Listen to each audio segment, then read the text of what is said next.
Debtors میں ہیں.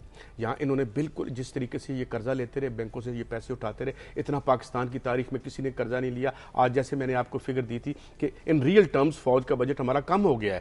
جو ہم کہتے ہیں نا لے رہی ہے, بہت زیادہ لے رہی ہے, اور اسے ہمیں یہاں نارملائز کر کے یہ ختم ہونے چاہیے سلسلہ, یہ پیسے عوام پہ لگنے چاہیے, یہ علیحدہ بات اور یہ ہمارا اصولی موقف ہے. لیکن اگر آپ یہ دیکھیں کہ یہ جو ہم نے اپنی کارپوریشنز کے ساتھ کیا 400 ارب روپے کا سالانہ, ان کو برباد کر دیا. اب ہم پرائیویٹائز کرنے چلے جائیں گے. اب دو ہی حل رہ گئے ہیں, یا تو کوئی آ کے ایفیکٹولی ان کو چلائے, کیپٹیو مارکیٹ ہے اس کی جو ہماری اسٹیل مل ہے, اب کیا ہوگا, یا تو ہم اسے اونے پونے پہ گھر کے برتن بیچ دیں گے.